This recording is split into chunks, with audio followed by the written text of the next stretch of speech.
లోకపు సేనాని మీ చూపే శ్రీరుద్రం, మీ చూపే శ్రీరుద్రం. సమీక్షల అల్లికలో, సమీక్షల అల్లికలో నాజుకే శ్రీ సూక్తం, నాజుకే శ్రీ సూక్తం. సాహిత్యపు వేదికలను, సాహిత్యపు వేదికలను ముడి సరుకుగా మలుస్తారు, ముడి సరుకుగా మలుస్తారు. ప్రోత్సాహపు మాట పేర్చు, ప్రోత్సాహపు మాట పేర్చు. మీరు పే శ్రీ గమకం, మీరు పే శ్రీ గమకం. వేదాలను వాదాలను, వేదాలను వాదాలను అసరెరుగరు ఓ సీత. కలనే కల కలమోదకు, కలనే కల కలమోదకు. భిక్షుచే శ్రీ నమకం, భిక్షుచే శ్రీ నమకం. దరహాసం చెందిస్తూ, దరహాసం చెందిస్తూ గుణమునేలు ప్రభుత మీరు, గుణమునేలు ప్రభుత మీరు. ప్రక్రియలై సంతసించి, ప్రక్రియలై సంతసించి చెవులూరే శ్రీ గమకం, చెవులూరే శ్రీ చమకం. వర్ణమాల రంగవల్లే, వర్ణమాల రంగవల్లే నర్తించును మీ ముంగిట, నర్తించును మీ ముంగిట. సమరసతా కవన జరిగి, సమరసతా కవన జరిగి. మీ స్ఫూర్తే శ్రీయమకం, మీ స్ఫూర్తే శ్రీయమకం. కవిలో ఒకపు సేనాని మీ చూపే శ్రీరుద్రం. సమీక్షల అల్లికలో నాజుకే శ్రీ సూక్తం, నాజుకే శ్రీ సూక్తం. ధన్యవాదాలు. మార్పుకు సంబంధించిన విషయం కాబట్టి ఇటువంటిది మనం చేయాలంటే తెలుగు వాళ్ళందరం కూడా మరొక వేదికను మీరు ఏర్పాటు చేసి, ఈ వేదిక అనేది, ఈ వేదికలో మీరు సుధార గారు ఉన్నారు, ఇంకో వేదికలు ఇంకో ఉన్నారు, అందర్శి గారు చాలా మాట్లాడుతుంది. ఆయన వచ్చినప్పుడు గంటలు గంటల తర్వాత నా ఇంట్లో కూర్చున్నాయి. నేను ఎప్పుడు సోషల్ మీడియాలో కానీ ఎక్కడ కానీ చెప్పలేదు, ఎన్నో విషయాలు మాట్లాడుకున్నాం. ఆయన తపన ఉండదు ఆయన లైఫ్లో మనందరికీ కలవాలని. ఎందుకంటే సమాజం గురించి స్పందించిన వారు రాజకీయ పార్టీలు కాదు, సిద్ధాంతాలు కాదు, కవే దీని గురించి సరిగ్గా మొత్తం భారతదేశంలో ఉన్న సమాజానికి సూటబుల్గా ఉండేటువంటి ఒక అంశాన్ని పెట్టాలంటే కవి ఉంచాల్సి వస్తుంది. అదే ఒక 100 సంవత్సరాలు తెలుస్తుంది. దానికి ఒక ఉదాహరణ ఏంటంటే విశ్వనాథ్ సత్యనారాయణ గారు 102 సంవత్సరాల క్రితం ఒక కవిత, ఒక చిన్న 2 పేజీల కథ రాసినాడు. ఆయన ఇది ఒక రకం అని రాసినాడు కొంతమంది వ్యక్తులకు సంబంధించి. ఆ 377 ఐపీసీ భారత శిక్షా స్మృతి చట్టంలో ఒక ఐపీసీ మొన్నటి వరకు ఉండేది, 377 సెక్షన్. అది హోమోసెక్సువల్కి సంబంధించింది.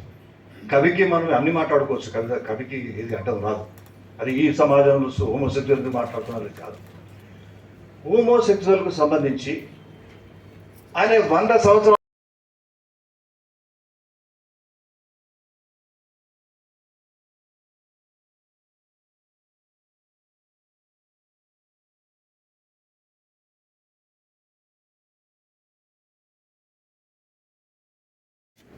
మనలో పిరికితనాన్ని పారద్రోవటానికి ఎంత పనిచేస్తున్నాయి, ఎంత గుండె ధైర్యాన్ని ఇస్తున్నాయి, నిలదొక్కుకోవడానికి, మనిషిగా విలువను కాపాడుకోవడానికి ఎంత దోహదపడుతున్నాయి.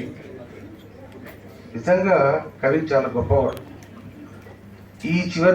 ఈ మొదటి నుంచి ఆ చివరి వరకు ఉన్న వాళ్ళంతా అక్షర ప్రేమికులు, అక్షర సృష్టికర్తలు. వీళ్ళంతా అనుభవిస్తున్న వాళ్ళే, కష్ట సుఖాలను అనుభవిస్తున్న వాళ్ళమే మనమంతా. ఆ కష్ట సుఖాల్లో మనకు పడే ఇబ్బందులను వచ్చే కన్నీళ్లను మనం ఆపుకోగలుగుతున్నాం ఈ అక్షరం వల్ల అనేది నేను నమ్ముతాను. దాసన్ సేనాధిపతి గారికి వాళ్ళ హిందీలో 70 సార్లు, ఉర్దూలో 70 సార్లు అంటారు కదా, 70 సార్ల లేడైనా 17 సార్ల ఉన్నాడు ఆయన, ఒక యువకుల్లా ఉన్నాడు ఆయన. ఎందుకున్నాడు అలా అంటే రోజు ఆయన సాహిత్య కృషి చేస్తున్నాడు కాబట్టి. ఈ సాహిత్య కృషి వల్ల మనము మన ఆరోగ్యం కూడా కాపాడుకోగలుగుతాం. అంటే మన మనసును అది పదిలపరుస్తుంది.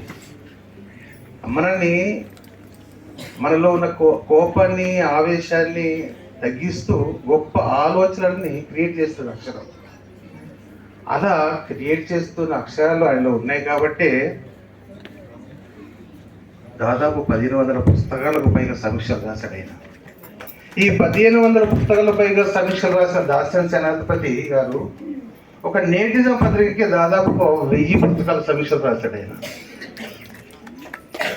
ఆయనలో ఎంత గొప్పతనం అంటే ఇందాక మిత్రులు చెప్పినట్టుగా పుస్తకం ఇట్లా ఇస్తే ఆయన పుస్తకం చదివితే చాలు సమీక్ష రాసేస్తాడు ఆయన. అశోక్ తేజ్ గారు చెప్పినట్టుగా ఇందాక ఏ మాట ఎట్లా చెప్పాలి అనేది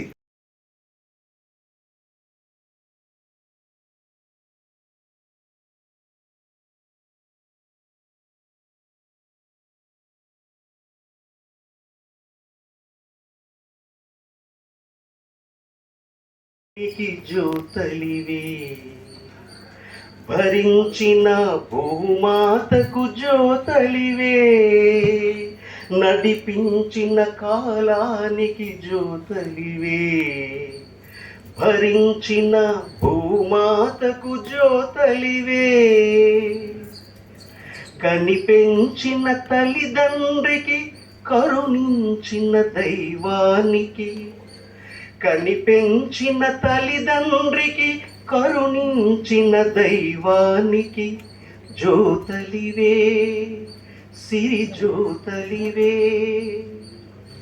ప్రోత్సహించిన పెద్దలకు ప్రణతులివే, ఆదరించిన హితులకు ప్రణతులివే, ప్రోత్సహించిన పెద్దలకు ప్రణతులివే, ఆదరించిన హితులకు ప్రణతులివే, అనురాగ బంధాలకు ఆత్మీయ హృదయాలకు, అనురాగ బంధాలకు ఆత్మీయ హృదయాలకు జ్యోతలివే, సిరి జ్యోతలివే, ప్రణతులివే, హృది ప్రణతులివే.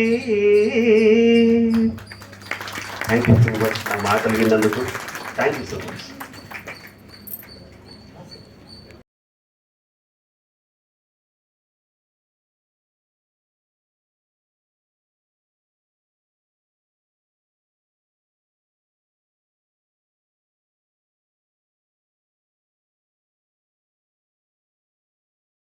నేను ఇదే మొదటిసారి ఇలాంటి సమావేశంలో పాల్గొన్నాను.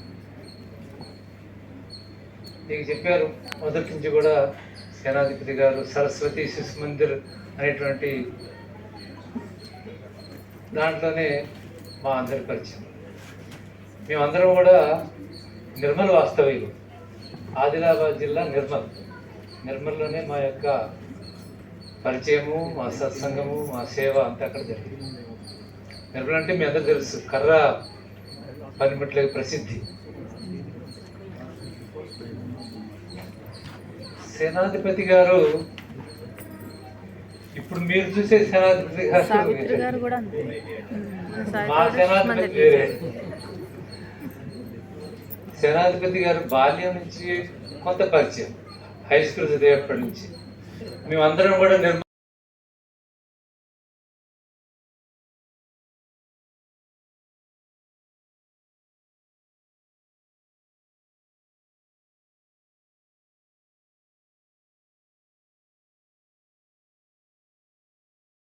మా శిశు మందిర్ కాబట్టి వారి ఇంటికి దగ్గరే ఉండేది.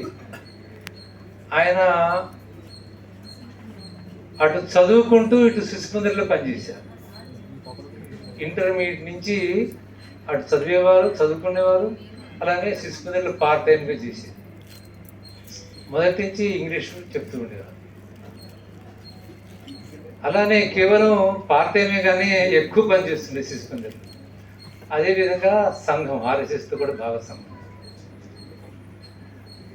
మేము గుర్తించలేదు మొదట్లో, ఎందుకంటే ఆ రోజుల్లోనే ఏబీవీపీలో కూడా బాగా దిగారు. నిర్మల్లో ఒక బ్యాచ్ ఉండేది, ఆ బ్యాచ్ అంతా కూడా వీరే తయారు చేశారు. ఏబీవీపీ కార్యక్రమం పెద్ద పెద్ద కార్యక్రమాలు చేశారు. అప్పటి నుంచే వీరికి వ్యాసంగం ఉంది, కానీ మాకు ఎవరికి తెలియదు. అప్పుడు జాగృతి అనే పేపర్ ఉంది, అలానే ఈనాడు, ఇంకా ఎన్నో పేపర్లో వీరి యొక్క లేఖలు వస్తుండే. సరే మామూలుగా లేఖలు రాస్తారని అనుకున్నా, ఇంత సాహితీవేత్త అని నాకు చాలా ఆశ్చర్యం వస్తుంది. తర్వాత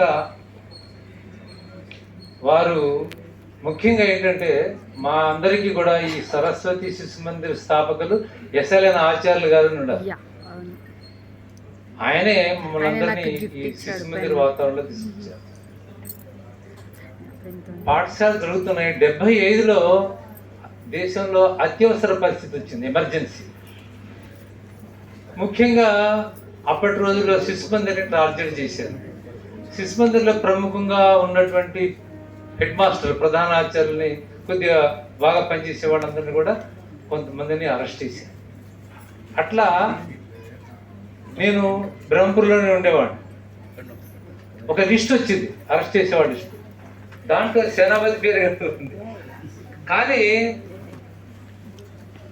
దాంట్లో ఇంకో ఏంటంటే మా రూమ్కి వచ్చారన్నమాట పోలీసు వాళ్ళంతా అరెస్ట్ చేద్దాం. సేనాధిపతి లేదు, కానీ సార్ అని ఒక ఆయన ఉన్నాడు, ఆయన బ్యాంక్ ఎంప్లాయీ. మరి సేనాధిపతి సార్ అని ఒకటి అనుకున్నారేమో, ఆయన పట్టపోయారు. సేనాధిపతి గారు ఎక్కడో ఉన్నారు. అట్లా మంచి యాక్టివ్ వర్క్ చిన్నప్పటి నుంచి కూడా, ఏ రంగం అంటే ఆ రంగంలో. అలానే శిశు మందిరాలలో ప్రతి సంవత్సరం పరిశీలన అయిపోయిన తర్వాత శిబిరాలు అయ్యేది, శిశు శిబిరాలు.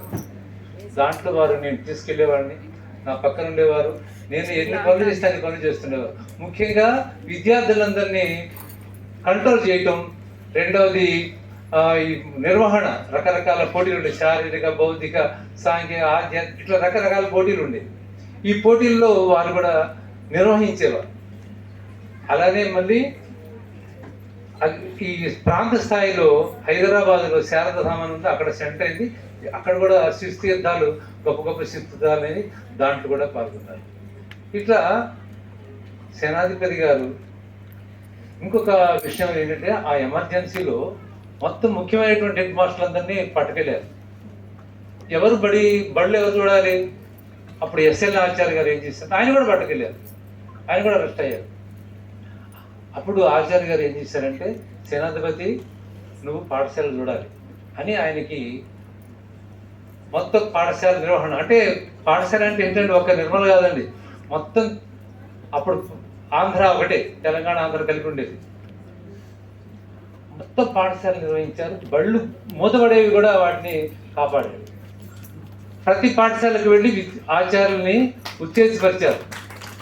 శిశు మందిరాలు లోటు కాకుండా మళ్ళీ నిలబెట్టారు. అది ఆయన చాలా గొప్ప నేతృత్వం. అందరినీ కలుపుకోలుగా వెళ్ళి మళ్ళీ పాఠశాల నిర్మాణం చేశారు. అట్లా చెప్పాలంటే చాలామంది శిశు మందిరాలే కాదు, తర్వాత కూడా బౌద్ధిక ప్రముఖే కాకుండా మాకు ట్రైనింగ్ క్లాస్ ఉండేవి. ప్రతి సంవత్సరం 40 రోజులు ట్రైనింగ్ క్లాస్ ఉంటుంది శిశు మందిర ఉపాధ్యాయులకి. దాంట్లో ఈయన బోధనా విభాగం చూసేది. బోధనా విభాగం అంటే టీచింగ్ అన్నమాట. అట్లా ఎంతోమంది ఉపాధ్యాయులను తయారు చేశారు. అట్లా అన్ని రంగాలలో చాలా చురుగ్గా, ఉత్సాహంగా, మంచి చక్కటి రైటింగ్ అండి. రైటింగ్ కూడా ఎంత బాగుండేది, వచ్చినప్పుడు చాలా బాగుండేది. అట్లా అందరితో కలుపుకోలుగా ఉండేవారు, అందరిని ఆకట్టుకునేవాళ్ళు, చతురంగా మాట్లాడేవారు. అట్లా సేనాధిపతి గారు చాలా శిశు మందిరాల్లో మార్గదర్శనంగా ఉన్నారు. వారు ఈ విధంగా మరి ఇంకా చాలా అభివృద్ధి కావాలి, భగవంతుడు వారికి ఆయురారోగ్య ఐశ్వర్యాలు ఇవ్వాలని చెప్పేసి కోరుతూ, వారు సేనాపతి, తర్వాత గీతాపతి, అట్లా గీతాపతి, సేనాపతి, వీరు అందరు కూడా, ఇద్దరు కూడా, వారి కుటుంబం కూడా సుఖంగా, శాంతిగా, సంతోషంగా ఉండడానికి చూస్తారు. ధన్యవాదాలు సార్. ఒకసారి ఈ కార్యక్రమానికి వెనుక ఉండి నడిపిస్తున్న వాళ్ళు వెనుకనే కూర్చొని ఉన్నారు. ఒక్కసారి వేదిక పరిచయం కావాలండి. ఉదయ సాహితీ రమాదేవి కులకర్ణి గారు.